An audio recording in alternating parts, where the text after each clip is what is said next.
своей мощнейшей корневой системой укрепляются клоны. Противополневые работы проводятся в том числе с посадкой этого дерева. Очень часто дерево сосны крымской называют мачтовым лесом. Сейчас вы видите, какие красивые и стройные эти деревья. В среднем они поднимаются на высоту 15-30 метров. А мы потихонечку увеличиваем скорость движения с высоты 86 метров, чуть выше, поднимемся дальше. Наша скорость на первом участке пути была в среднем около 7 метров в секунду. Сейчас около, почти 9 метров в секунду нам предстоит прийти. Смотрите, какая красота. Еще чуть-чуть, и мы с вами поднимемся прямо над этими деревьями. Красиво? Посмотрите, пожалуйста, это легкие нашего московского курорта. Именно благодаря этой сосне, выделяющей ароматические вещества, токсины, вы чувствуете себя очень хорошо и комфортно. Можно дышать, можно вылечивать свои простуды, туберкулез, бронхиальную астму и вирусов. Смотрим вперед, перед вами впереди гора и ветви, а позади остается самый лучший курорт. С левой стороны хорошо просматривается легкосветный газ, а чуть ниже поселок Крыльц, вдалеке остается Азовка. По ходу движения возможно закладывать будут сумиши. Это от перепада высот. Открывайте рот, строите соседей, ждите желания. Выбирайте возможные любые методы, чтобы восстановить внутричерепное давление. Но мы продолжаем наше движение. Видим массив. Перед вами огромные красивые горы. Навстречу нам сейчас совсем скоро полетит второй вагончик. Вот еще так же выходит вверх дистанции и спускается вниз. Но пока движемся, у нас с вами есть возможность увидеть необычные, известные, красивые объекты. Смотрим направо. Увидели вагончик? Молодцы. Да, летит вниз, да, без тормозов, да, быстро. Да, вам это предстоит на обратном пути. Настроились, молодцы. Ну, пока поднимаемся наверх. Мы больше с вами с правой стороны, второй магазин. А слева, посмотрите, гора Кошка очень хорошо видна. Вот хотела свои кручи показать. Пустая гора Кошка здесь. Посмотрели? Увидели, правда? Похоже на кошечку. Вот мы с вами по хвосту ехали кошки по шоссе.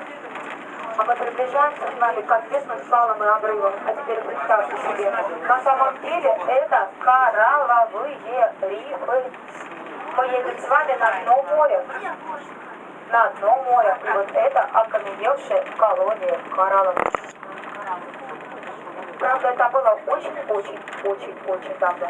Но тем не менее это было очень далеко в прошлом. Отсюда видны огромные водопады. Смотрите, с правой и с левой стороны по скалам карабкаются сосны, скалолазы.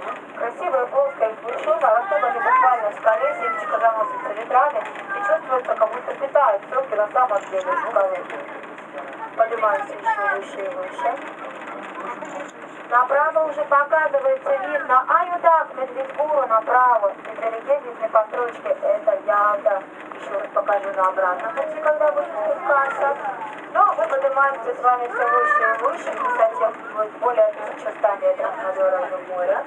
Налево присмотритесь, пожалуйста, очень хорошо видит крест на зубчиках. Мы видим с вами корону зубцов победы. Зубчики действительно образуют своеобразную корону, отсюда и название. Красный флаг – это один из символов Балтутры. И, собственно говоря, крест. Крест и рядом шпиль, видна рядом с крестом? Вот люди стоят с левой стороны. Это триангулярный знак, высота 1234 метра над уровнем моря. Вот туда лежит экологическая тропа, туда я вам предложу подняться на высоту чуть-чуть повыше, 1187 сейчас мы зайдем.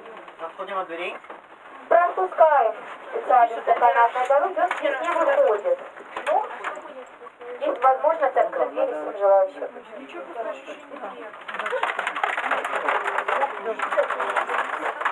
Спокойно стоит на месте, возможно, небольшие покачивания, не волнуйтесь, пожалуйста, мы будем чем увереннее станции. Сейчас будет выход влево по ходу движения, уважаемые дамы и господа, аккуратно, высокий бордюрчик, возможно, покачивание. Молодцы. Мы приехали, это.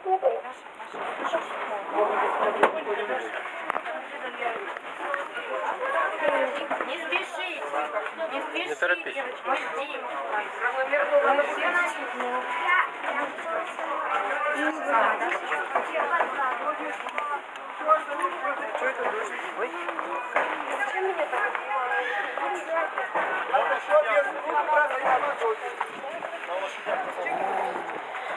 Пошли-ка сюда. И кататься на лошади. Ребята, кто будет кушать, ребята? Коленчика